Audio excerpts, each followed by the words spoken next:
नाज़रीन, ईरान के cease fire के बाद जो सारी तवज्जो है वो दोबारा गजा की तरफ चली गई है। गजा का सीज फायर कब होगा और वहां पर जो फलस्तीनी रियासत है उसकी तरफ दोबारा तवज्जो चली गई है। जो फलस्तीनी कॉन्फ्रेंस कैंसिल हो गई थी उसकी तरफ तवज्जो दोबारा से चली गई है और अब तमाम खबरों में नंबर 1 जो है वो गजा की खबर दोबारा से जो है वो वापस आ रही है। और इस वक्त जर्मन चांसलर का बड़ा गैर मामूली स्टेटमेंट जारी हुआ है जिसमें उन्होंने कहा है कि गजा के सीज फायर का वक्त आ गया है, द मोमेंट हैज कम। ये जर्मन चांसलर का स्टेटमेंट जारी हुआ है। अच्छा, ये बड़ा इंपॉर्टेंट है इस फिनोमेना को समझना कि अब ये हुआ क्या और आगे क्या होने जा रहा है। जर्मन चांसलर मिसाल के तौर पे इनको हम देखते हैं, जब फलस्तीनी कॉन्फ्रेंस होने जा रही थी तो जर्मनी का भी स्टेटमेंट आया और इन्हीं जर्मन चांसलर ने कहा कि इजराइल हैज गॉन टू फार और जर्मनी से बड़ी तनकीद सामने आई। ठीक है, ये सारी बातें, और जर्मन चांसलर ने खुद कहा कि अब सीज फायर होना चाहिए, इजराइल सेल्फ डिफेंस से बहुत आगे चला गया है। लेकिन जो ही मामला ईरान जंग की तरफ गया तो इनकी टोन बदल गई और इन्होंने ये भी कहा कि हम इजराइल को जो है वो खुलकर असलहा देंगे और इसके साथ साथ जो गजा में जंगबंदी से भी ये पीछे हट गए, ठीक है ना, और इजराइल की खुलकर इन्होंने हिमायत जो है वो शुरू कर दी। अब यहां पर जब इजराइल को शिकस्त हो गई है तो इनकी टोन बदल गई है, क्योंकि जब ईरान की जंग हुई है तो देखें वेस्ट नहीं चाहता फलस्तीनी रियासत बने, वेस्ट एक ग्रेटर इजराइल को सपोर्ट करता है। तो जो ईरान जंग से पहले यूरोप की टोन बदल रही थी वो ये समझ रहा था कि अब हमने जितना फलस्तीनी रियासत को टालना था हमने टाल लिया है, अब इसको टाला नहीं जा सकता है।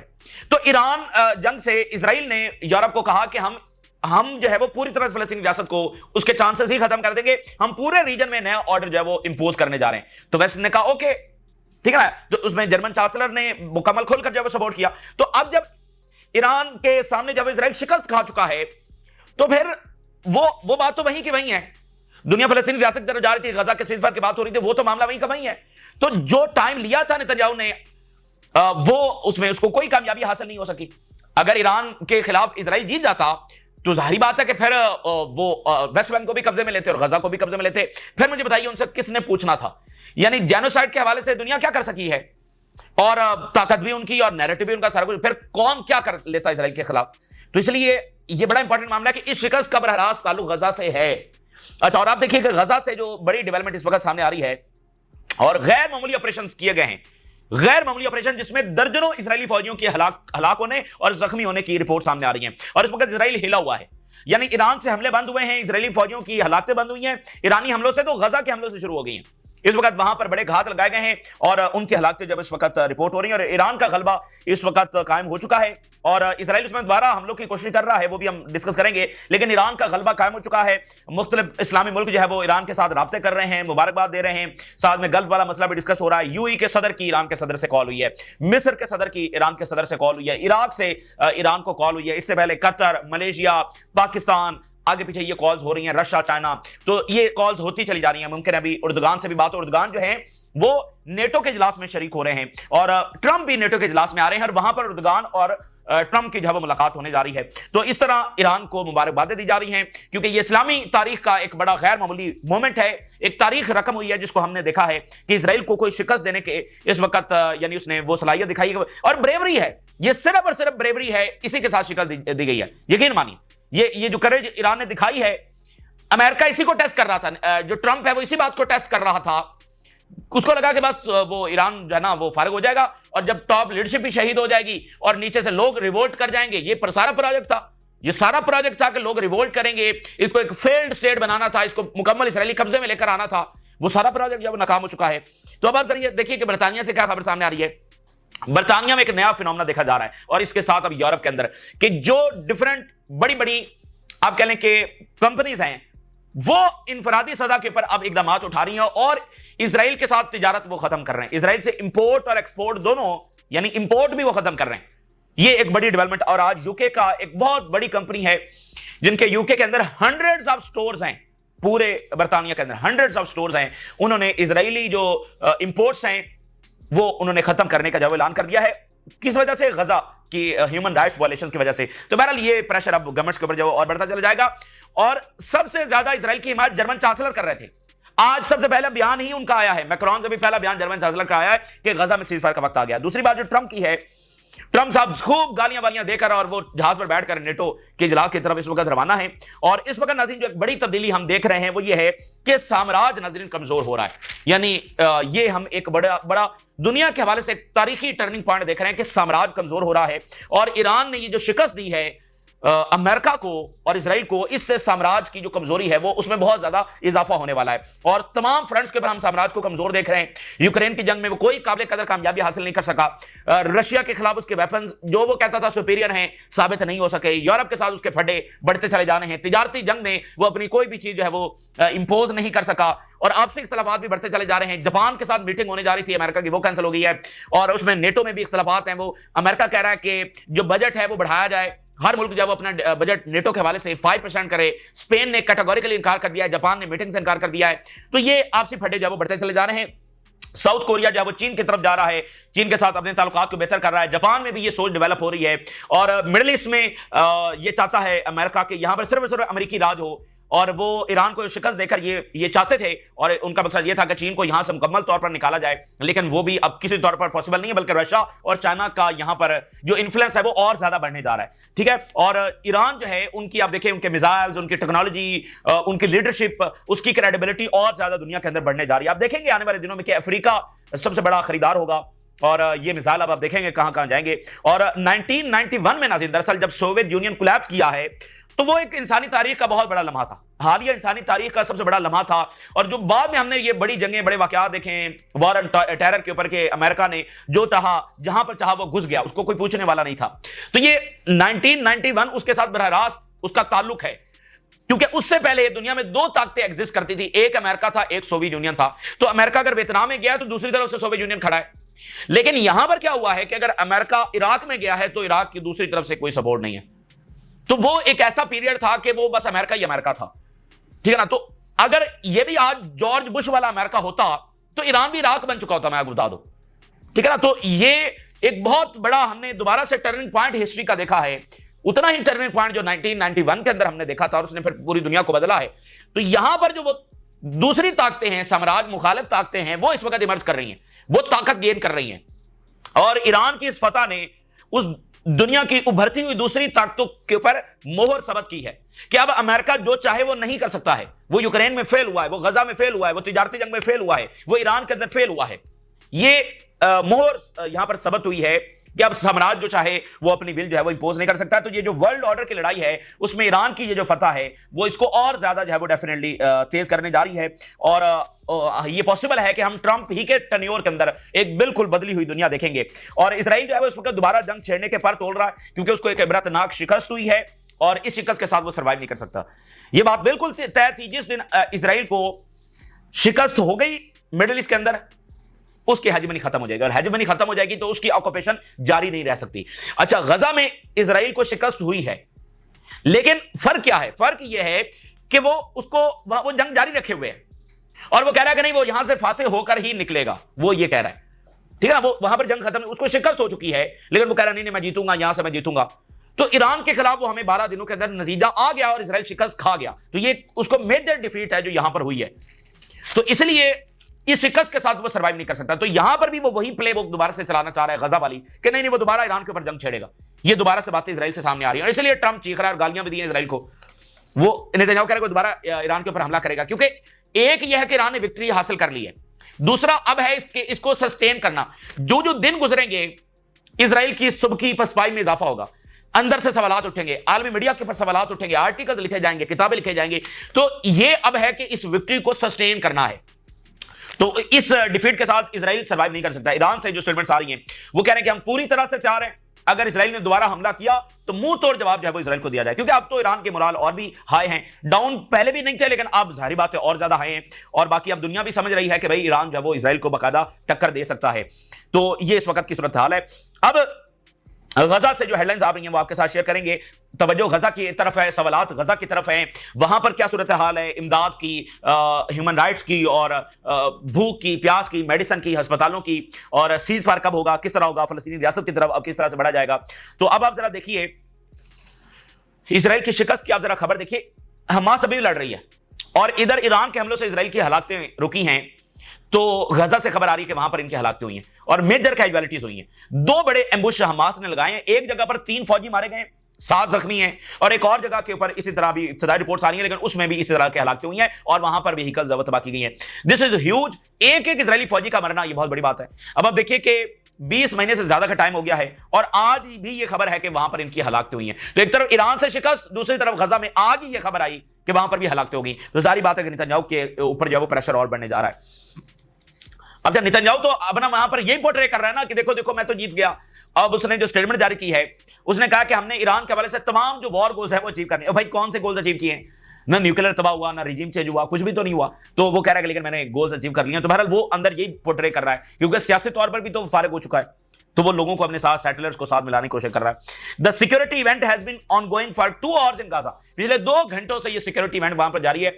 घात लगाए गए हैं, रेस्क्यू फोर्सेज आई हैं, उनके साथ क्लैशेस जारी हैं। एक फोर्स को शेल्स और बुलेट्स के साथ टारगेट किया गया है। फिर रीइंफोर्समेंट फोर्स जो है वो आई, उसको भी टारगेट किया गया। फिर एक और रेस्क्यू फोर्स आई, उसको भी टारगेट किया गया। इतने बड़े वाकयात गजा में हुए। अब आप देखें ना, ये यानी हमास अभी भी मुनज़्ज़म तरीके से मौजूद है। हालांकि जो रीइंफोर्समेंट आती है उसके सामने हमास का टिकना, ये मुझे समझ नहीं आता। यानी एक इजरायली कन्वॉय आ रहा है, उसके ऊपर घात लग गया, ये तो समझ आती है। घात लगा के वो वहां से निकल लिए, गोरिल्ला फाइटिंग इसी तरह से की। लेकिन ये समझ नहीं आता कि पीछे से मजीद फौज आ रही है। यानी उस इवेंट का उनको पता लग गया है और री-इन्फोर्समेंट के तौर पर वो आ रहे हैं। हमास फिर भी उनको टारगेट कर रही है। ये बहुत बहुत बड़ी बात है और ये उनकी बहुत बड़ी शिकस्त की अलामत है। Israeli media, a force from the army fell into a fiery ambush in Gaza and the rescue force fell into another ambush। एक पहले कन्वॉय आ रहा था, उसको हिट किया गया, फिर रेस्क्यू फोर्स आई, उसके ऊपर एक अलग घात लगाया गया, एक ही जगह पर डबल घात। Several soldiers injured in an ambush in Gaza with military vehicles set ablaze। गाड़ियां राख हो गई और फौजी जो उसमें निशाना बने। 3 dead and 7 injured। Israeli media, some in very critical conditions in the security incident in Gaza Strip। 3 हलाक हो गए हैं मौके पर ही और 7 जख्मी, और उन 7 में से भी बहुत सारे ऐसे हैं जो क्रिटिकल इंजर हैं, यानी कि वो हलाक हो सकते हैं। Israeli media, a very serious security incident occurred in Gaza Strip। Quds Brigade, our fighters destroyed Zionist military vehicles with a highly explosive barrel bomb in the vicinity of battalion in central Khan Yunis। ये जनाब यहां पर जब वो वाकयात हुए, यानी Iran के हमलों से इनको फुर्सत मिली है तो साथ ही गजा से खबर आ गई कि वहां पर फौजी मारे गए। ये कोई छोटी बात नहीं है, एक भी फौजी का मरना बहुत बड़ी बात है। और एक जगह पर 3 मारे गए हैं, 7 जख्मी हैं, जिसमें बहुत सारे क्रिटिकल हैं, और एक और जगह पर रेस्क्यू फोर्स को निशाना बनाया गया, उन्होंने इतने बड़े घात जब यहां पर लगाए हैं। तो इसका भी इंपैक्ट है डेफिनेटली, कैजुअलिटीज हो रही हैं। और अब दोबारा से तवज्जो उस तरफ जाने वाली है कि गजा का सीज़फायर अब किया जाए। अब क्या जवाब है, तो अब जो है वो गजा का सीज़फायर किया जाए। और सबने देख लिया है कि मैंने आपको बताया कि यूरोप का जो सबसे बड़ा कंसर्न है ना, वो है इनकी वापस इमिग्रेशन ना हो। मैं आपको बता दूं, यूरोप का सबसे बड़ा कंसर्न ये है। अच्छा, अब इसमें वो चाहते हैं कि इजराइल ग्रेटर इजराइल में तब्दील हो जाए, उनको ह्यूमन राइट्स का भी मसला नहीं है। लेकिन जब इजराइल ग्रेटर इजराइल में तब्दील नहीं हो सकता, और यह खतरा है कि यह मिनी इजराइल भी नहीं बचेगा, और यह खतरा है कि इसकी जंगों से रेफ्यूजीज का तूफान जब वो आएगा यूरोप के अंदर, ये 2 चीजें वो अफोर्ड नहीं कर सकते। इनकी इमिग्रेशन वो अफोर्ड नहीं कर सकते, और मिडिल ईस्ट से किसी और की इमिग्रेशन भी रेफ्यूजीज वो कबूल नहीं कर सकते। तो जो इजरायली पॉलिसीज ये नताज पैदा करने की कोशिश करेंगी, यूरोप वहां पर मुखालफत में आएगा। आज से पहले चूंकि कभी ऐसा हुआ नहीं, आज पहली बार हो रहा है, तो इसलिए अब वो उनकी पॉलिसी यही होगी कि बस इजराइल, उनका प्राइम कंसर्न ये, मैं आपको बता दूं, कि इनकी वापस इमिग्रेशन ना हो, क्योंकि वो इनको पसंद नहीं करते हैं और वो नहीं चाहते कि ये वापस वहां पर आए। तो इसलिए अब उनको नजर आ रहा है कि इजराइल अब वो नहीं रहा जो नाकाबिले तस्खीर है, कि ये जिसको भी चाहेगा यहां पर निशाना बनाता रहेगा और इसको आगे से चपेड़नी पड़ेगी। अब उनको पता चल गया कि इसको चपेड़ने पड़ेंगी। तो इसलिए अब उनका टोन भी बदलेगी, उनके स्टेटमेंट्स भी बदलेंगी, उनकी पॉलिसी भी बदलेगी। ये आप देख लीजिएगा। और ईरान की सूरत हाल क्या है? ईरान कह रहा है कि वो हमले के लिए भरपूर तौर पर तैयार है। अगर इजराइल ने हमला किया तो वो भरपूर जवाब देने जा रहे हैं। इजराइल बार बार स्टेटमेंट्स दे रहा है ना, इस तरह की बातें कर रहा है। Any attack on Iran will be met with all might and strength। Iran ने अमेरिकन बेसिस के ऊपर हमला कर दिया। पूरे प्लेनेट पर किसी में जरूरत नहीं है कि अमेरिकन बेसिस के ऊपर हमला करें, पूरे प्लेनेट पर किसी में जरूरत नहीं है। तो ये जो अचानक से दौड़े लग गई है ना अमेरिकन बेसिस पर हमले के बाद, हालांकि ये रिवायती जो अमेरिका है उसमें सब यही अब प्रेडिक्ट कर रहे थे कि अब ऑल आउट वॉर चढ़ने जा रही है, क्योंकि अमेरिका पर इस तरह के हमले का मतलब यह है कि अब अमेरिका उसको मुकम्मल क्रश करेगा। लेकिन वो नहीं हो सका है, क्योंकि आज अमेरिका की वो मिलिट्री माइट नहीं है। यही एक बुनियादी बड़ी तब्दीली दुनिया में आ रही है। आप सोचिए, अगर ईरान भी इराक बन जाता तो हमारे खित्ते में कितनी तब्दीली आती। अगर आज नहीं वो बना और ईरान फाते हुआ है तो तारीख दूसरी तरह से लिखी जा रही है। अगर वो शिकस्त खा जाता तो तारीख दूसरी तरह से लिखी जाती। तो अब ये बुनियादी तब्दीली है जो दुनिया में आ रही है। तो इसलिए अब वो तो भरपूर तरीके से तैयार है।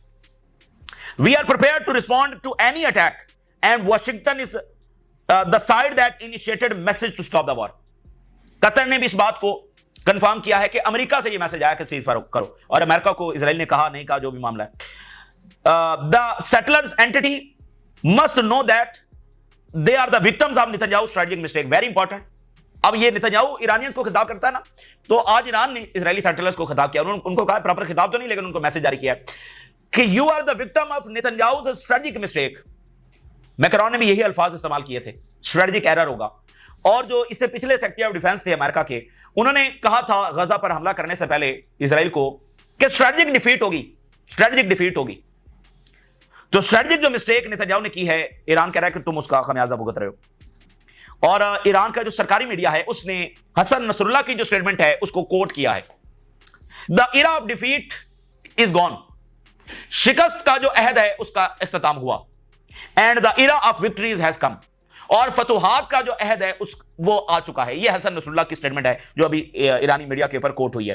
राब्ते बहुत बड़ी सतह पर। अच्छा, एक इजरायली फौजी मारा गया है जो ईरान ने हमला किया था, यानी जब ये सीजफायर से पहले, तो उसमें इजरायली फौजी जो इंजर्ड हुए उसमें से खबर आ रही है कि इजरायली फौजी की हलाकतें हुई हैं। ठीक है ना, ये थोड़ी देर पहले खबर आई और बड़े सतह पर राब्ते हो रहे हैं। हर कोई ईरान को फोन कर रहा है। यूएई के सदर की कॉल हुई है और जरा अल्फाज चेक करिए।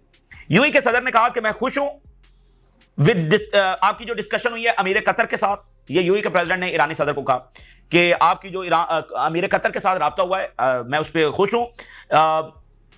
इन the context of good neighbourness, एक अच्छे हमसाये के तौर पर, एंड स्ट्रेंथनिंग रिलेशंस। तो वो बात दरमियान में है, ठीक है, लेकिन वो ठंडी हो रही है और ईरान क्लियर भी कर रहा है, सारी चीजें हैं। और गल्फ को भी देखना चाहिए। गल्फ ने देखा इस बात को, वगरना वो कहते कि ईरान को तबाह करो, ठीक है ना, इकोनॉमिक सपोर्ट सारी बातें वो करते, तो उन्होंने भी इस बात को देखा है कि ईरान ये हमला क्यों किया है और ईरान से लड़ने में कोई मफाद नहीं है।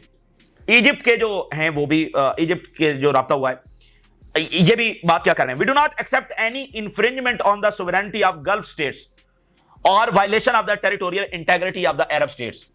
अच्छा, वो इजराइल जो है वो लेबनान के ऊपर हमला करता है, अरब स्टेट सीरिया उसके ऊपर वायलेशन करता है, कब्जा कर चुका है, और यमन एक अरब स्टेट उसके ऊपर कर चुका है, ठीक है, उसके ऊपर बमबारी करता रहता है। तो चूंकि जारी बात है गल्फ जो है वो जरा उनके पास पैसा भी है, इन्वेस्टमेंट्स भी करते हैं। यूएई की इन्वेस्टमेंट्स यहाँ इधर हैं, इजिप्ट के अंदर भी हैं, और बाकी डेफिनेटली गल्फ अच्छे हैं, सब अच्छे हैं। लेकिन जारी बात है जहां से आपको इन्वेस्टमेंट्स आती हैं आप ज्यादा उनके लिए खुलकर बात करते हैं। तो ये एक मामला दरमियान में चल रहा है। और असल में जो गल्फ स्टेट्स है ना, वो एक ऐसी डेटनेस पैदा करना चाह रहे हैं कि दोबारा उनके ऊपर हमला ना हो। वो क्योंकि आज से पहले उनके ऊपर यहां पर इस तरह हमला नहीं हुआ उनके अमेरिकन बेसिस के ऊपर। तो बहरहाल ये एक मामला चल रहा है जो ठीक हो जाएगा। अलबत्ता ट्रंप इसमें प्ले करने की कोशिश कहीं ना कहीं करना चाहेगा कि देखो देखो तुम्हें खतरा, असला खरीदो और ये वो सारा। तो ये मामला भी चलेगा। Iraq foreign ministry congratulates Qatar on Iran Israel diplomacy. और इजराइल से दो स्टेटमेंट्स देखिए। We know exactly where Iran transfer the uranium. अब ये नई कहानी, इसराइल कह रहा है हमें पता है कि इन्होंने यूरेनियम कहां पर ट्रांसफर किया, तो अच्छी बात है अगर तुम्हें पता है। बेनी गांट्स ये कह रहा है कि ईरान ने सिविलियंस को टारगेट किया है और हमने जो है वो मिलिट्री फैसिलिटीज को टारगेट किया है। अब वो एक बयानिया जो है वो लेकर चलेंगे। लेकिन आप जरा देखिए, UK's corporation halts sales of Israeli carrots over right violations. Israel की एक बड़ी कॉर्पोरेशन, जो बरतानिया की बड़ी कॉर्पोरेशन है, वो इजराइल की जो कैरेट्स हैं या बाकी इस तरह की जो प्रोडक्ट्स हैं वो इजराइल से इंपोर्ट करती हैं, उन्होंने इजराइल की इंपोर्ट को बैन कर दिया। इनके 2300 स्टोर्स हैं, 2300 स्टोर्स इन ब्रिटेन। तो इन्होंने ये कैंसिल कर दिया कि हम इनसे नहीं खरीदेंगे। C selling products source from Israel among other entities over human rights abuses and violations would begin removing certain products from the shelves this month. और जो चीजें पड़ी हैं उनको भी वो हटाना शुरू कर देंगे। और इसमें जो इस कॉर्पोरेशन के जो मुलाजमीन हैं उन्होंने दबाव डाला कि आप ये करें, ठीक है ना। उसके बाद और फिर इसमें उन्होंने ये भी इसमें बात की है कि जो 17 मेंबर स्टेट्स हैं यूरोपीय यूनियन की, वो भी चूंकि ये रिकॉग्नाइज कर चुकी हैं कि यहां पर ह्यूमन राइट्स की वायलेशंस हो रही हैं और ट्रेड एग्रीमेंट को कैंसिल करने की वो बात कर चुकी हैं, तो हम भी इनके साथ ट्रेड कैंसिल कर लें। तो ये एक बड़ा वाकया है, यानी कि अब ये बड़ी बड़ी कंपनीज अपनी जाती सतह में भी ये फैसले कर रही हैं। This is huge. हालांकि ऐसा वेस्ट में कभी हुआ नहीं है। तो नेतन्याहू एक ऐसा जालिम शख्स है जो ये सारा उसने जुल्म भी किया और अपने इजरायली सेटलर्स के लिए भी वो कोई अच्छी वो नहीं कर रहा, ठीक है ना। यानी जो पूरी रेप्यूट वेस्ट में थी इजराइल की, वो डिस्ट्रॉय हो चुकी है और लोगों के सामने आ चुकी है। अब मैं आपके सामने एक स्टेटमेंट रखता हूं, ये रिपब्लिकन है और यानी कि मागा यानी मेक अमेरिका ग्रेट अगेन वाली। अब जरा इनकी स्टेटमेंट देखिए। If our allies violate ceasefire negotiated by president of United States, they do not deserve our aid or assistance। अब ये अमेरिका के सेंटिमेंट्स हैं और मागा ही वो था जिसने ट्रंप को प्रेशराइज किया कि ये जंग हमारी जंग नहीं है। आखिर में ट्रंप को ढेर होना पड़ा। तो वो कह रही है कि अगर हमारा कोई इत्तेहादी जो हमारे सदर ने अगर सीज फायर करवाया है और उसको वायलेट करता है, उसका मतलब हम उसको एड नहीं देंगे।